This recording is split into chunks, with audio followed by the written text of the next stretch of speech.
For anybody who doesn't know me, my name is Laura Jumahosky. I am the Media Services Librarian and Assistant Director here at Richmond. So I want to thank our committee for all their hard work choosing the books, finding speakers, as they do diligently twice a year. And I also want to thank the Friends of Richmond Memorial Library for providing our door prize and our snacks and tea and all the good things sponsoring this program and so much more. There is information over there for anybody who wants to know more about becoming a friend of the library. And there's also some brochures for upcoming programming, things like that.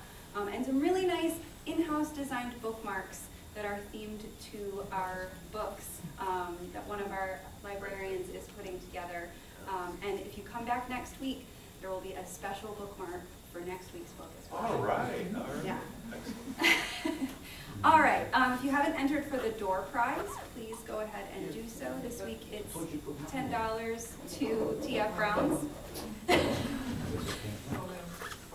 All right. So, not that he needs much introduction to anybody in this room, but Richard here was born and raised on the west coast of Florida before setting off on a life and career path that eventually brought him to Batavia. Since the summer of 2000, Richard and Rayanne Engler have called Summit Street home. Richard is active in the community, volunteering his time for the Holland Land Office Company, the Batavia Community Garden, Go Art, and as a member of the Book Sandwiched In Committee and our library board. Don't forget. Don't forget. I'm running again. He's been a docent at Buffalo's Frank Lloyd Wright masterpiece of the Darwin Martin House since 2004. Most every morning of the week you will find him at either Pub Hub Coffee or Eden Cafe sorting out the world's troubles with whomever may be there. Well, thank you. Thank you. All right. I did remove the part about being born in a hurricane, which I was. David was, my brother Dave was probably running. Yeah, that was the beginning of my troubles, I think. Wasn't it? You were born in a hurricane? All right. I figured I'd start right off digressing and then go crazy. All right.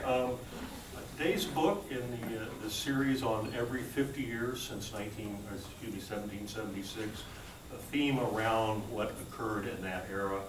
Last week we had, Tim McClory did the Exploring Independence, Why 1776 Matters by Edward Larson. Did a great job.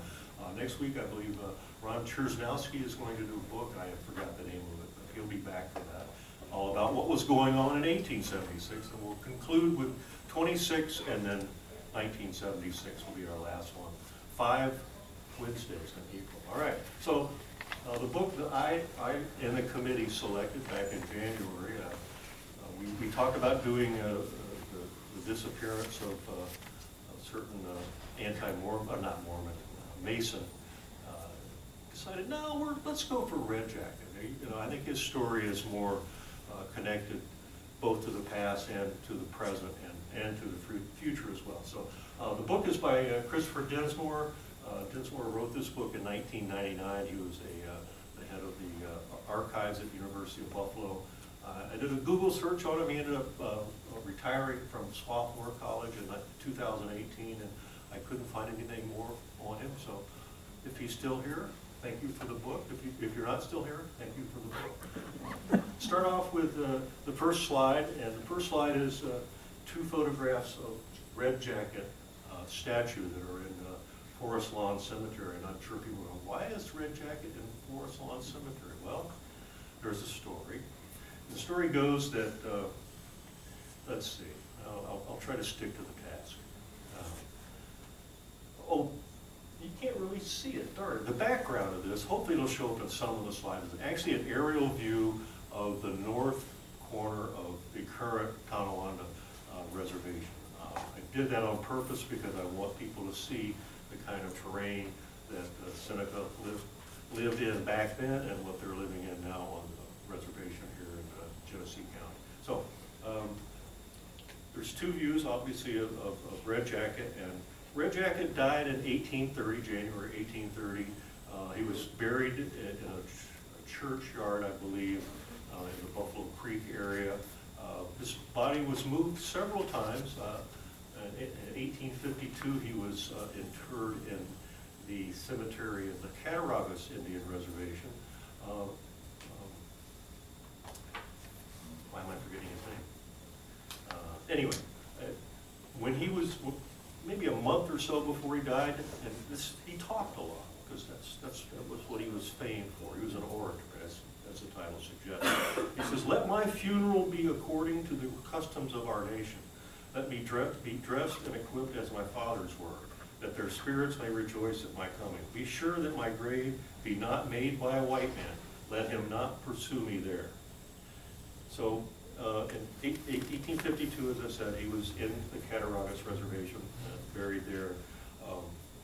Ely Parker, the famous Seneca who served with General Grant in the Civil War, started a movement in the 1850s to have his body taken to Forest Lawn, and it took a while for that to happen. It was finally occurred in 1884. I think it was October of 1884, and I have a little clip from the Historical Society about that event. On Thursday, October 9th, 1884, a funeral procession of 6 horses and 75 carriages made its way from the Historical Society on Main Street to Forest Lawn, where a great crowd was gathered. As described in the Buffalo Historical Society's Red Jacket publication, the scene was a strange, solemn, and impressive one, and will not soon be effaced from the minds of those who witnessed it. The packed stand with Indians in bright-colored garb prominent in the foreground, the empty graves ready to receive the polished oak caskets from with their precious contents, the 1,000 or more faces of those crowding around, and the array of vehicles of every description. All this went to make for a unique and picturesque scene. Has everybody been to the Forest Lawn Cemetery and seen where Red Jacket is? The statue is right there, very prominent location inside of the cemetery.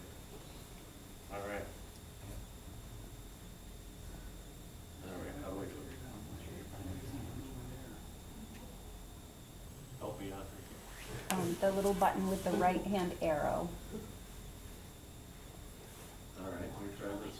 Oh, I'm trying to use touchscreen. It's not touchscreen, is it? No. All right.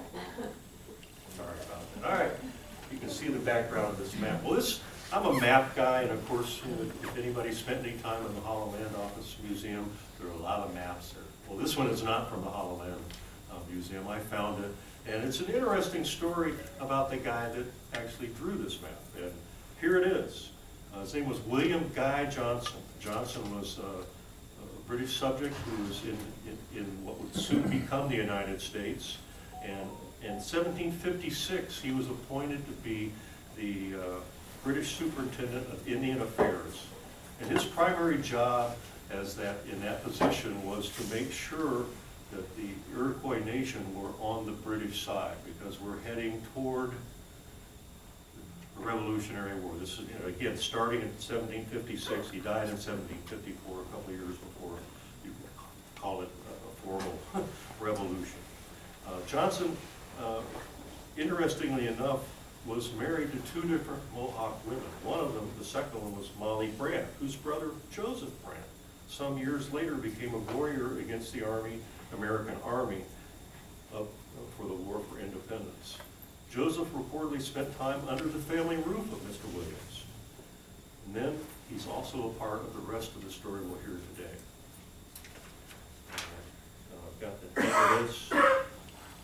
I found some research on the population of indigenous people in North America. It's a very in-depth study. This is a student. I'm not going to try to pronounce his name, but he went through all the available records on the population of those folks living in North America through the centuries. And you can see on the left-hand side that Iroquois Confederacy and the Mohican Confederacy total about 100,000 people. And that would have been historically before the Europeans started to come into North America. By 1783, which is an important date, which we'll have a discussion on that in a few minutes, they were down to under 20,000. A lot of those, of course, died from the result of the diseases that they had no immunity against, A lot of them, I'm thinking, were probably saying, let's get the heck out of Dodge, and they headed to Canada, wherever else to, as the Europeans started to move across the continent. All right. The author, Densmore, went to incredible effort to, get the right page, incredible effort to find, this is what happens when you try to read things, all right. The author went to great detail, searching for where was Red Jacket born, when was he born. Of course, you're looking at records that are, multiple different sources. He ultimately settled on 1758. There's a plaque at the Canada, New York, which is just on the west side of Cayuga Lake, and they have the date of 1750. The State Education Department on the other side there has the date of 1758. So that's the date that was kind of settled on for Red Jacket. And anybody speak, I always mess it up when I try to repeat the name. Can you give it the name in Seneca? Sogoya Wata, which means basically he who talks a lot. And he definitely didn't talk a lot. That might be my nickname, Rand. He who talks a lot. That's why you picked it. So, Keeper Awake was one of the names for him. So I'm keeping, I saw a couple of people part of it off already, but that's okay. So anyway, Johnson fathered this child, and Philip Fred was going to come back. He's going to be making news later on. So if you're ever in Canada, you can take a stop in the cemetery. There are a number of other monuments to him in and around that area. So check that out. All right. Okay, Red Jacket. Let's get a good look at Red Jacket. No, not yet. So Red Jacket. He was in his teens.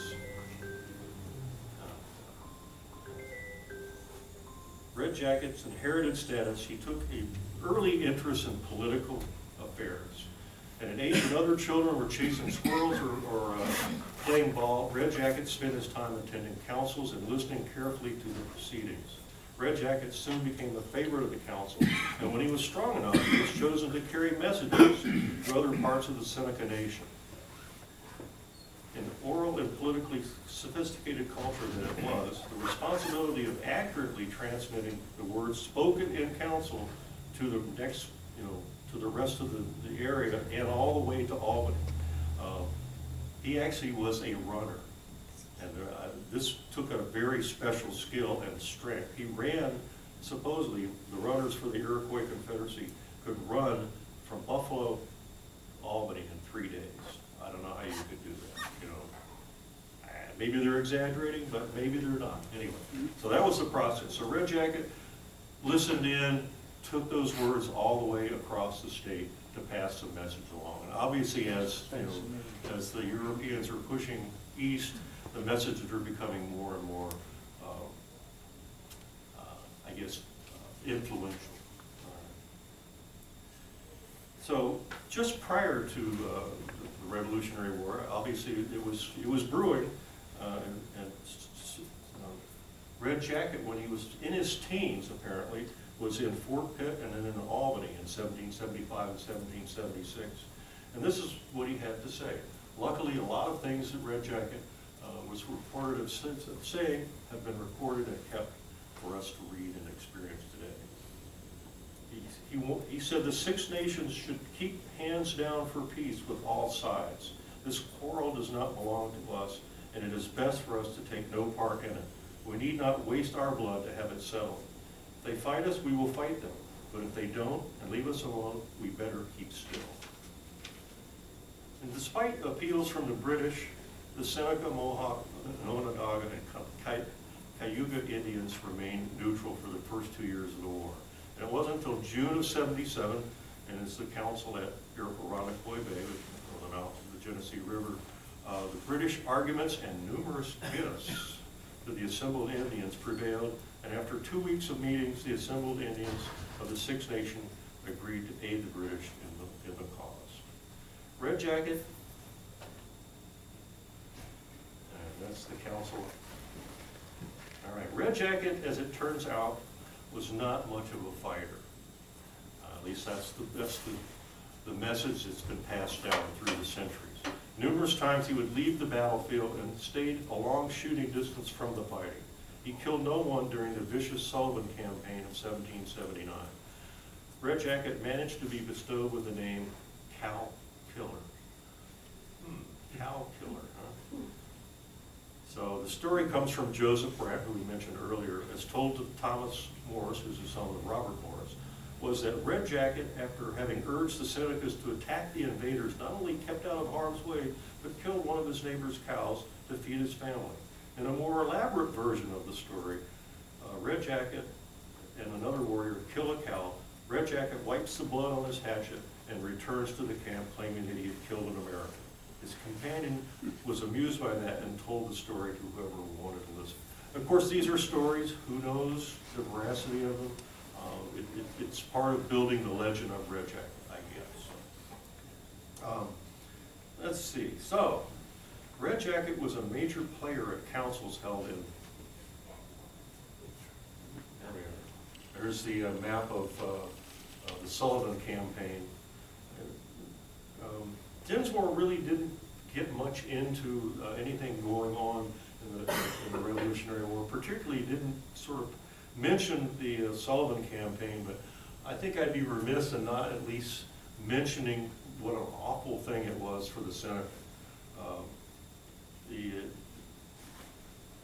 Sullivan campaign could be described as a genocide, as the American forces killed women and children, burned villages, destroyed crops, and drove the Seneca all the way to Fort Niagara, which was still under British control. From that point, much of what is now western New York was depopulated as the Seneca settled primarily in and around Buffalo Creek and other places, away from the action going on. So the Civil War, the Revolutionary War was finally settled in 1783. And before or after that, this is a great shot. You guys are all familiar with the Red Jacket's painting? You ever see him without a red jacket and without the medal that's on it? Probably not. Red Jacket actually traveled to from Buffalo Creek all the way to Philadelphia, where he met with a group of other sachems and chiefs with the new president, President Washington. And President Washington, while he was there, had this medal made, or had it made in advance, and presented it to not only Red Jacket, but other chiefs of the nation. If you get a good close look at that medallion that he wore, it really indicates the position of the Seneca at this point. George Washington's got his shoulder, it's got his sword in a sheath, and he's standing in front of the scene of cows and a farmland, not what you would call traditional Seneca existence. And also you'll note that the Indian that's shown in there is smoking a peace pipe, and on the ground is his hatchet. So this is the act of contrition on the part of the Indians. Red Jacket was very honored that the great President of the United States, treated him fairly, or so he thought, and was impressed enough to always have that around his neck. All right. Red Jacket was a major presence at the councils they had at Buffalo Creek post 1783.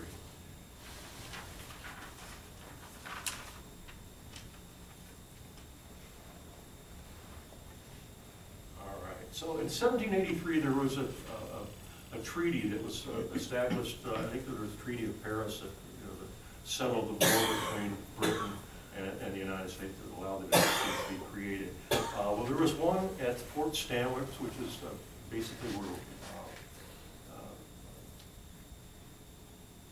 why am I forgetting the name? Anyway, Rome, New York, excuse me, Rome, New York. So they met, and this is, let's see, what did it happen here? Oh, goodness. Recognizing the allegiance of the Oneida and Tuscarora nations who sided with the colonists, and in the treaty they admonished the Mohawk, Onondaga, Cayuga, and Seneca nations for being belligerents. The United States then established the boundary for the reserve for the Six Nations, and this became the very first Indian reservation in the United States. And that's what you see in the purple.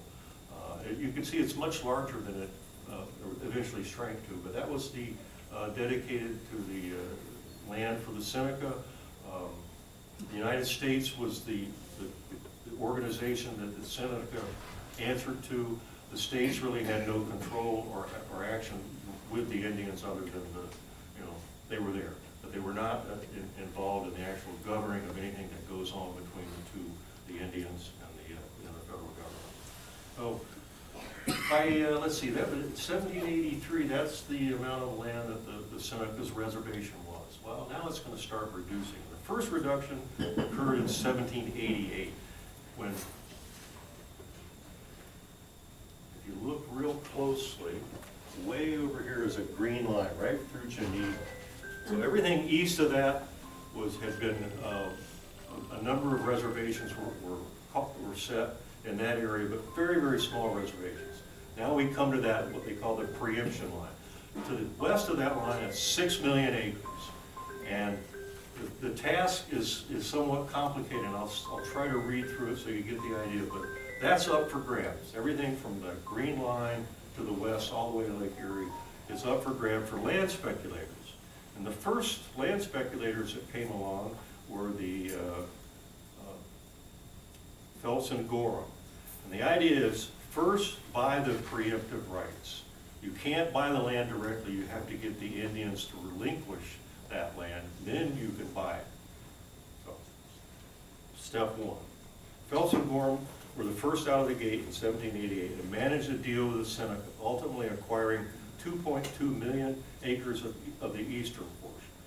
They actually, their intention was to buy all 6 million of it, but I think they were going broke. So Robert Morris steps in. That name is famous here in Batavia because we have the Robert Morris School named after him. So Robert Morris also was one of the chief financiers of the American Revolution and a land speculator big time. So he paid, believe it or not, he paid $333,333.33. That's in the record for the remaining 3.8 million acres. The right to sell those acres, not to buy those acres, but to have the right to buy those acres. So, like I said, it's complicated. So that pretty much left everything from Lake Ontario to the Pennsylvania line, more or less along the Genesee River. There kind of goes back and forth from that point, but basically 3.8 million acres of land that is actually, believe it or not, owned by Massachusetts. I told you this is complicated. Brian's going, oh no, you don't go down that path. You guys need to read the book so you figure it all out. So anyway. All right, another treaty, Canandaigua. Canandaigua was a treaty in 1794, further to clarify or to muddy the waters, I'm not sure. Red Jacket spoke several times there. He desired peace and resolution of the problems between the U.S. and the Six Nations, but was also wary of the desire of the United States for Indian lands and said, you white people have increased very fast on this island, which was given to us Indians by the Great Spirit. We are now become a small people, and you are cutting off our lands piece after piece. You are hard-hearted people seeking your own advantages. I see that many of your people are here now watching with open mouths to take up this land. If you were a friend to us, then disappoint them. The final treaty at Canandaigua was signed on November 11th, 1794, to define the Seneca lands as I'm showing on this map. All right, the next big council, everybody's heard of Big Tree, right? If you live in this area, you should know about, right? Big Tree, yeah, I thought so. All right, the Big Tree Council is going to be held just outside of Geneseo, very, very large, beautiful eastern oak there that has since fallen into the river, but that's a whole other story. So, leading up to that, Red Jacket, he had some great speeches, and he said this: you white people have a great parade about religion. You say you have a book of laws and rules, which was given to you by the Great Spirit, but is it true? Was it written by your own hand and given to you? No, it was written by your own people, and they do it to deceive you. Their whole wish center upon all they want is the money. they talk with forked tongue, I guess, to use the old expression from the cowboy movies of the 50s and 60s. So early, the year of the treaty was 1797. Earlier in that year, Red Jacket was in Hartford, Connecticut. This man got around. And this is one of what they call his nativist speeches that he would make. And he observes, "We stand on a small island in the bosom of the great waters. We are encircled, we are encompassed. The evil spirit rides upon the blast, and the waters are disturbed. They rise, they press upon us, and the water and the waves, once settled over us, disappear forever. Who then mourns us? No one. Who marks our extinction? No one. Nothing. We are mingled among the common elements." All right, so Robert Morris's son, Thomas, calls for this council at Big Tree to be able to settle all the various agreements and be able to have that land sold to the Holland Land Company, who has come from all the way from Holland. They've got their offices in Philadelphia.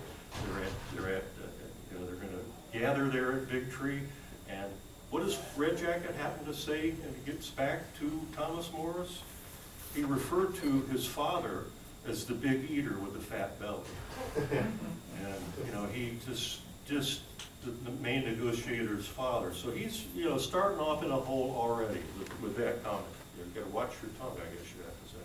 So anyway, it was a long and stormy interrogation. There was, treaty. There were Indians on one side, the Massachusetts government, the New York government, and of course the federal government was there as well. Took about 2 weeks. There was alcohol involved. Apparently they slipped alcohol to some of the natives, and it didn't go well. At one point, Red Jacket said, "That's it. We're going to close the council fire. We're not going to have a deal."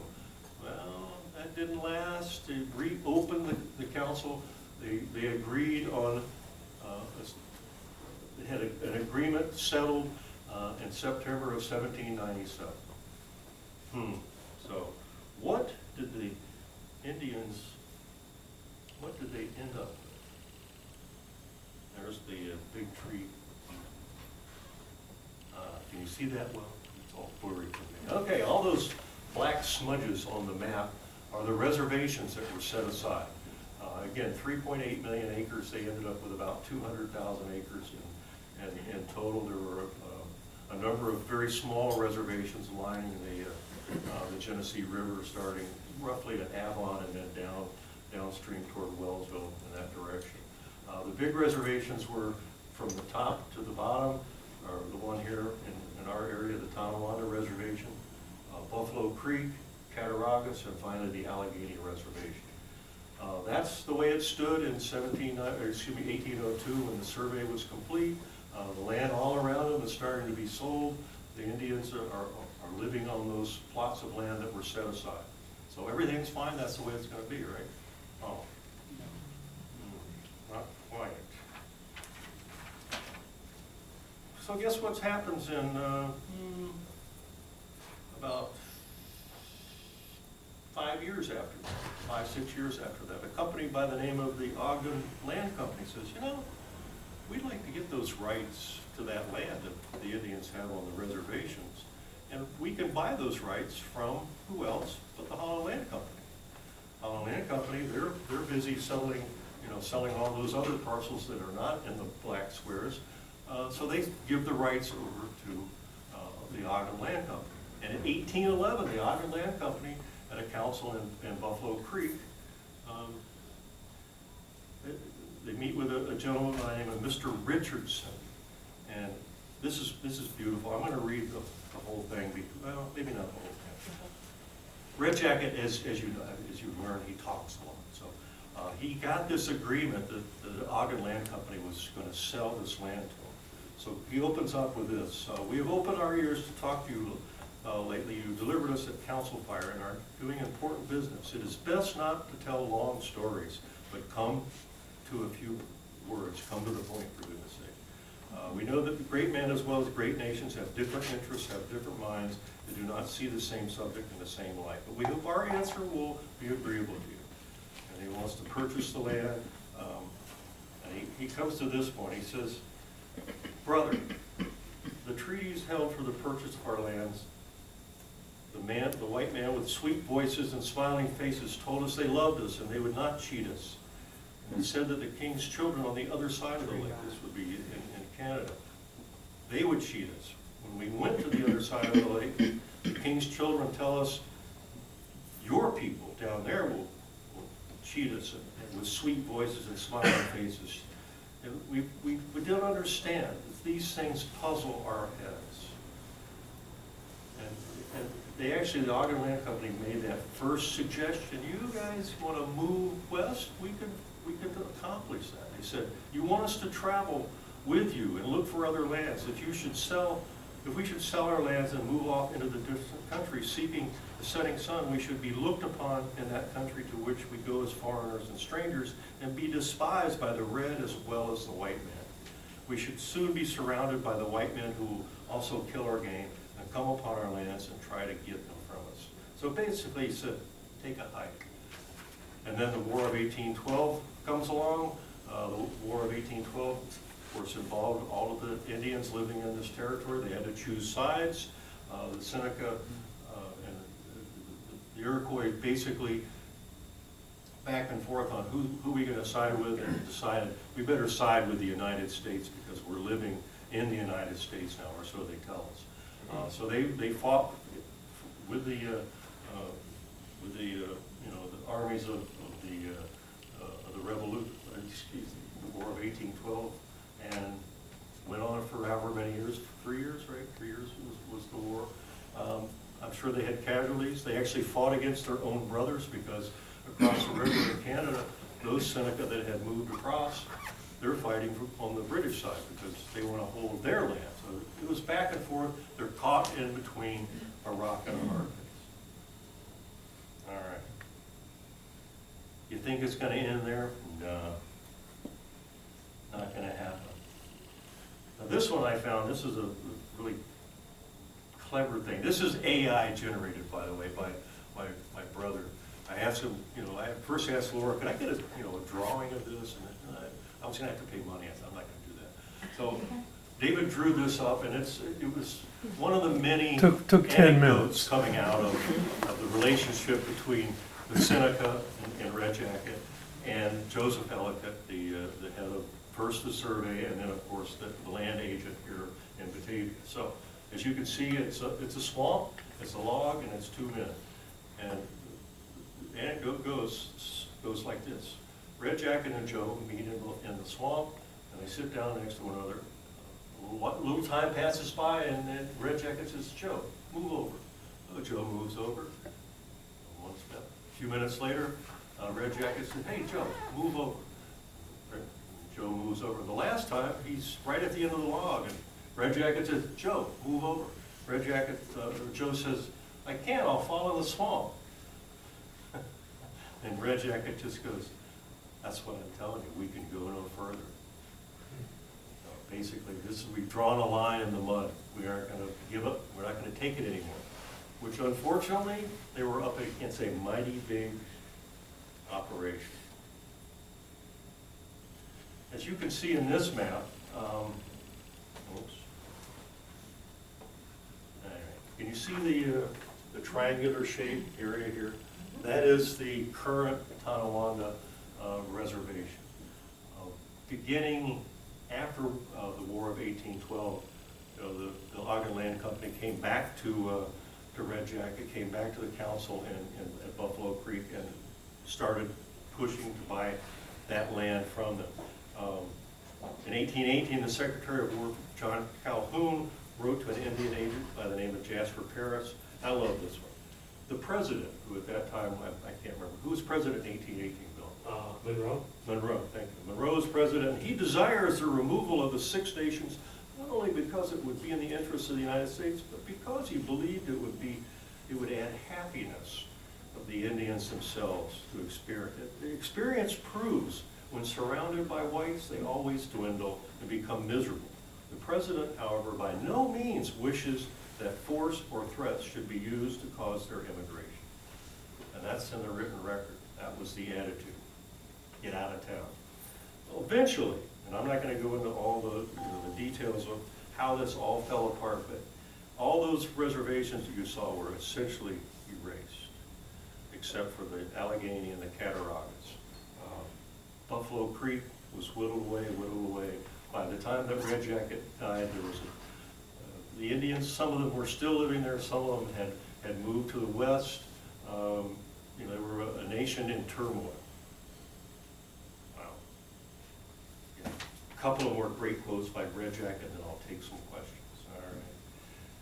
Red Jacket is mostly known, I think, to us because of something that happened in 1805, and that was an encounter with a missionary, because the missionaries were keen on making sure that those savages are converted to the proper religion, which would be Christianity.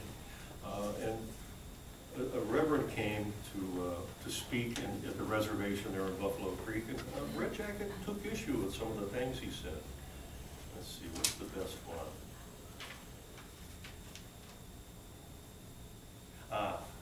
Brother, we are told that you have been preaching to the white people in this place, Buffalo Creek. These people are our neighbors. We are acquainted with them. We will wait a little while and see what effect your preaching has on them. And if it does them good and makes them honest and less disposed to cheat Indians, then we will consider again what you have said and send him on his way. All right. Any questions? I bet there are. Like I said, it's a long, sordid story, and it certainly has not ended.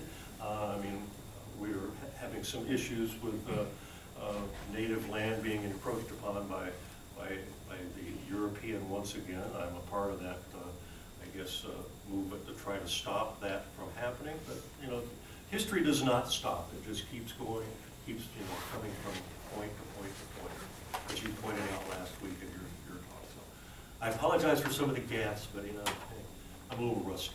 So, like I said, any questions? In some of my research and prepping for today, I found that Red Jacket was more admired and admonished by white people for his history, and then from the Iroquois and his own people, he's looked at as a lack of a fighter. His reputation precedes him. Right. Yeah, exactly. And I think about even now, different folks have different talents, and we have come as a people to grow and accept that I might be good at one thing, someone else might be good at another, but to think about. I was again naive. I've been involved with the Tonawanda Nation is having a push to try to stop the data center.